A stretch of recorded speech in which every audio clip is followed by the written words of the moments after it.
Rocket!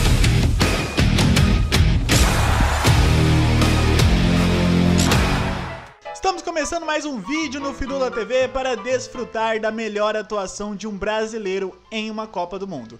Foi mal, Pelé, você continua sendo nosso rei, mas esse posto é de outra lenda.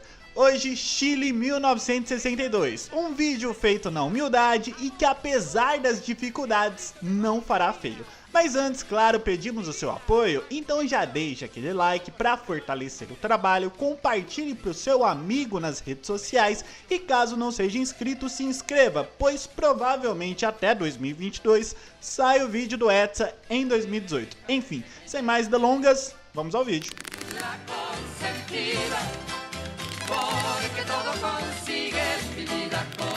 No episódio anterior, destacamos a abordagem profissional na preparação da seleção para a Copa, a síndrome do complexo de vira-latas, o florescer de Pelé e Garrincha, enfim, se não viu, recomendo assistir. Mas avançando para 62, vamos ter de retroceder para 56. Após a FIFA definir Suíça e Suécia, dois europeus, como sedes para as edições de 54 e 58, ficou claro na entidade que já era hora do torneio voltar a ser realizado na América do Sul. Assim, após Uruguai e Brasil, um novo sul-americano teria essa honra de receber a Copa do Mundo. Argentina, Chile e Alemanha encaminharam as suas candidaturas, mas após perceber a preferência da FIFA em não escolher outro europeu, os alemães retiraram a proposta. No dia 10 de junho de 1956, a FIFA ouviu os argentinos, que desde 1930 buscavam organizar uma edição. A proposta dos hermanos baseavam-se no discurso de que eles tinham tudo o que era necessário para o sucesso do torneio. No dia seguinte, os chilenos apresentaram um plano bem menos ambicioso, porém inspirador, onde os próprios afirmavam que não tinham nada e por isso a Copa para eles seria tudo.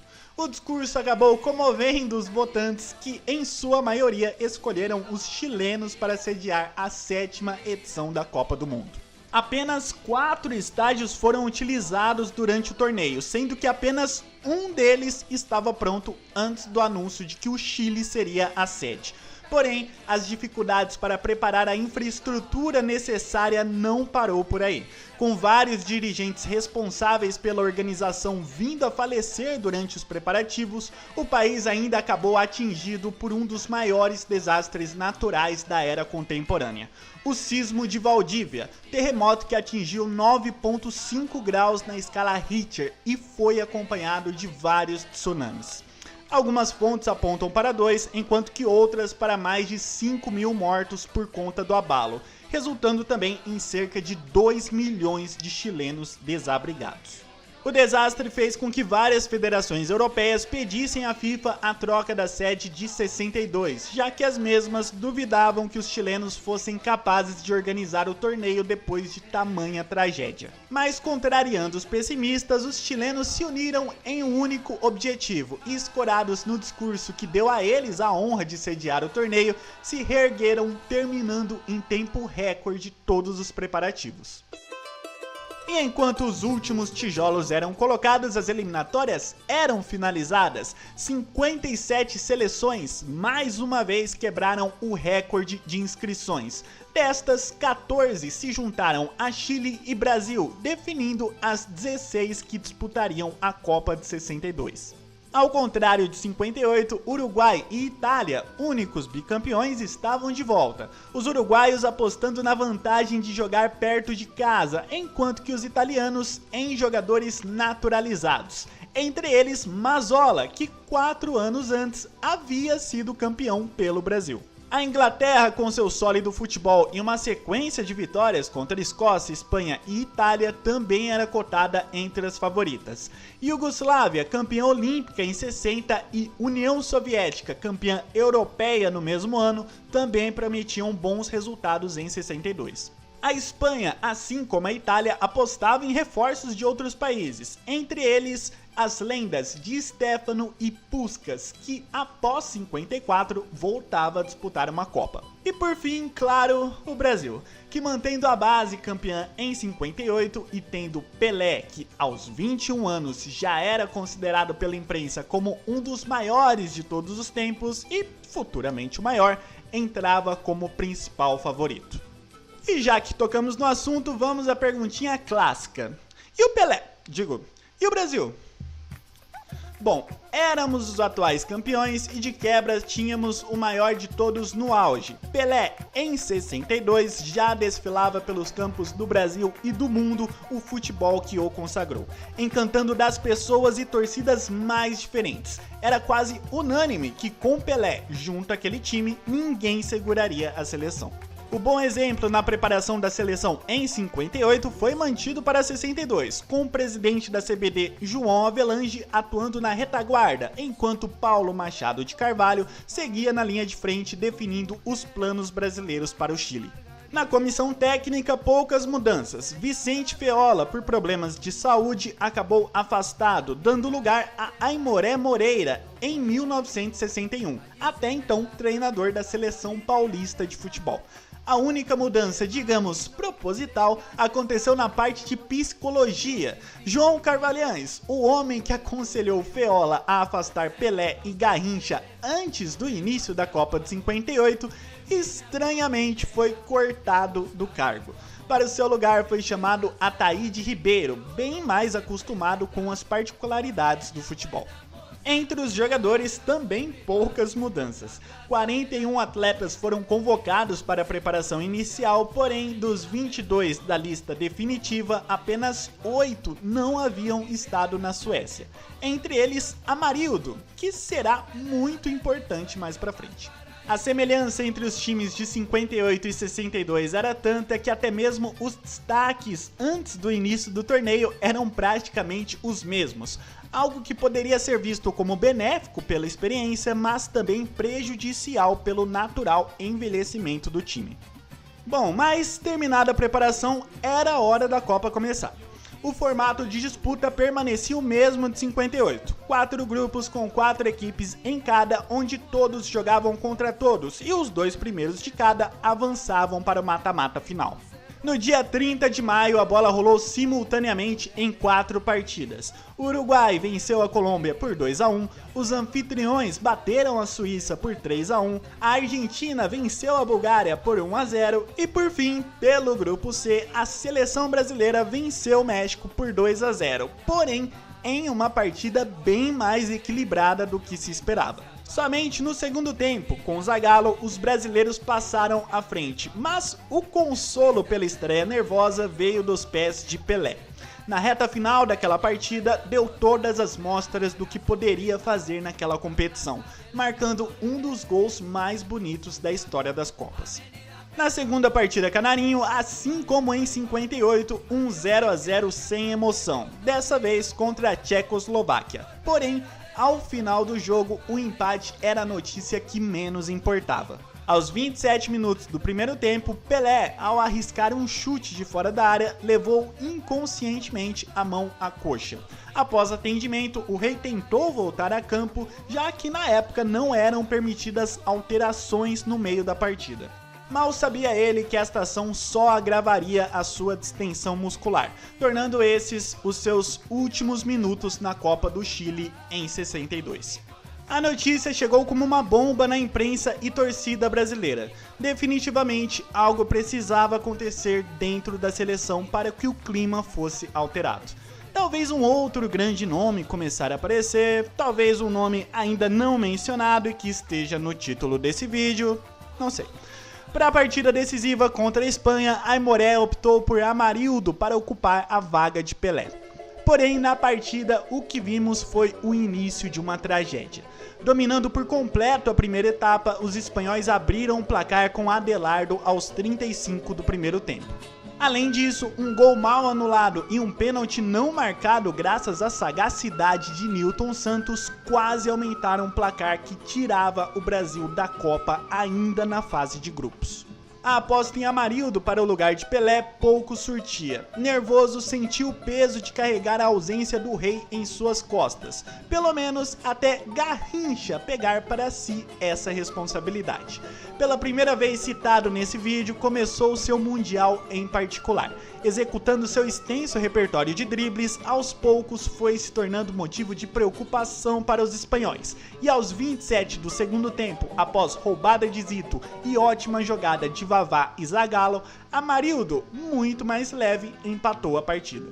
Já no fim, Garrincha, apostando sua vida em suas jogadas de linha de fundo, encontrou mais uma vez Amarildo para virar. 2-1 Brasil, que continuava sem Pelé, mas ao menos tinha confiança em Mané para seguir até o fim. Terminada a primeira fase, estavam definidas as seleções que continuariam na competição. Nas quartas, os chilenos surpreenderam, vencendo a forte União Soviética por 2-1. Os tchecos, que começavam a chamar a atenção pela imposição física em suas partidas, também avançaram. A Iugoslávia, batendo a Alemanha Ocidental, também se garantiu nas semis. E o Brasil, pela frente, tinha a enjoada Inglaterra, que naquela altura se gabava por ser a única a segurar o Brasil em 58. Após início equilibrado, logo a individualidade de Garrincha começou a aparecer. Inspirado, escancarava a defesa inglesa em seus dribles, e mesmo quando eles não funcionavam, contava com o coletivo brasileiro jogando ao seu favor. Após cruzamento de Zagallo, abriu o placar aos 31, e apesar do domínio brasileiro, aos 38 a Inglaterra chegou ao empate. Logo no início do segundo tempo, Vavá, aproveitando o rebote de Garrincha, recolocou o Brasil à frente. E por fim, ele mesmo decretou o placar final em sua atuação de gala, reverenciada por brasileiros e ingleses. Ao fim da partida, o jornal inglês Daily Mail escreveu: seria impossível para a Inglaterra, apesar do esforço despendido, superar uma brilhante constelação de estrelas, na qual se destaca o demoníaco Garrincha. Nas semifinais, a Tchecoslováquia, no fim, bateu a poderosa Iugoslávia, garantindo a sua vaga na final, enquanto Brasil e Chile definiam o outro representante. Os chilenos, muito receptivos com os brasileiros e encantados com o nosso futebol, pareciam não estar dispostos a demonstrar muito carinho antes do confronto, até porque bastava um jogo para os anfitriões chegarem à glória de disputar uma final de Copa do Mundo. Para contornar possíveis problemas com torcedores locais, uma série de medidas foram tomadas por Paulo Machado antes do jogo, desde mudanças no trajeto para evitar tumultos, a até mesmo sanduíches de supermercados para evitar a comida do hotel. Todo cuidado era pouco. Mas em campo, ao menos no início, as provocações não surtiram efeito. Ao fim do primeiro tempo, com 2 de Garrincha, 2-1 para o Brasil. Logo aos 3 da segunda etapa, Vavá ampliou. Leonel Sanches, de pênalti, deu esperanças aos donos da casa, mas, apesar disso, quem continuava com controle absoluto da partida era o Brasil. Aos 32 minutos, após cruzamento de Zagallo, Vavá, mais uma vez, deu números finais à partida. 4-2 para o Brasil. O que se viu a partir daí foi um show de provocações e pancadas por parte dos chilenos. E após uma delas aplicada em Garrincha, o craque não se conteve e revidou. A agressão foi percebida pelo assistente Esteban Marinho, que comunicou ao árbitro. Mané recebeu o cartão vermelho, acarretando em uma suspensão automática que tirava o craque da final da Copa de 62. Ou pelo menos até personalidades políticas entrarem em cena. Até hoje muitas versões existem desse episódio, mas o fato é que Esteban Marinho teria sido, entre aspas, convencido a deixar o país antes do julgamento de Garrincha, que definiria se o jogador levaria ou não a suspensão. Sem nenhuma testemunha da arbitragem que afirmasse a agressão no julgamento, Garrincha acabou absolvido, recebendo de volta o direito de disputar a final. Bom, mas subornos, imprevistos à parte, estava definida a final da 7ª edição da Copa do Mundo. De um lado, os tchecos, apostando no domínio físico, e do outro, os brasileiros, apostando no domínio técnico. E após o Chile realizar sua melhor campanha em Copas, com sua torcida cantando palavras de motivação aos brasileiros para a final que aconteceria a seguir, o que vimos não empolgou muito. Mas o Pust, logo aos 15 minutos do primeiro tempo, abriu o placar para os tchecos. Assim como na Suécia, mais uma vez, o Brasil saía atrás em uma final. Porém, a reação foi imediata. Amarildo, apenas 2 minutos depois, empatou, dando as rédeas do jogo ao Brasil e aos tchecos somente a oportunidade de segurar o empate pelo restante da primeira etapa. Aos 24 do segundo tempo, finalmente veio a virada. Zito, após cruzamento de Amarildo, colocou o Brasil à frente. E apesar dos tchecos tentarem de todas as formas se reencontrar na partida, aquela seleção era experiente o suficiente para segurar a bola no ataque, aguardando pacientemente a oportunidade do terceiro gol, que mais uma vez veio, e veio com Vavá. Brasil 3-1, num legítimo bicampeonato de uma geração que se tornaria uma das maiores de todos os tempos. Apesar de todo o esforço para que Garrincha disputasse a final, o craque pouco fez durante a partida. O motivo? 38 graus de febre, mas ainda que debilitado, a presença de Mané foi extremamente importante, já que a todo momento era a razão de preocupação para a defesa tcheca, sempre com 2 jogadores em sua marcação. Garrincha nessa Copa não apenas assumiu a responsabilidade após a ausência de Pelé, mas também obteve, segundo especialistas, a maior atuação de um jogador em uma edição de Copa do Mundo, pelo menos até Maradona em 1986. Um dia chegaremos lá. A seleção brasileira foi recepcionada por mais de 2 milhões de pessoas no Rio de Janeiro, com Bellini, capitão em 58, e Mauro, capitão de 62, cada um segurando uma das taças brasileiras durante desfiles por carros de bombeiros, representando o sucesso daquela geração. A partida entre Brasil e Inglaterra não acabou marcada somente pela atuação de Garrincha, mas também pela invasão de um cachorro que, assim como o nosso craque, driblou durante alguns minutos qualquer um que se atrevesse a tirá-lo do campo. Como dito no vídeo, vários jogadores disputaram essa Copa mesmo sendo nascidos em países diferentes ou até mesmo tendo disputado outras Copas por seleções distintas. Após o torneio, a FIFA definiu suas regras de nacionalização, proibindo um jogador que já disputou partidas oficiais por uma seleção a atuar por outra. O iugoslavo Dragan Jerkovic terminou como artilheiro, enquanto que Garrincha, claro, recebeu o prêmio de melhor jogador. Outros 4 brasileiros, além de Mané, entraram para o time do torneio. Apesar de todas as dificuldades em sua organização, os chilenos se superaram, entregando um dos melhores torneios até então. A Copa do Mundo era um sucesso e ainda em ascensão, enquanto que o futebol brasileiro, a melhor propaganda para novos torcedores. Eu me alejei de ti.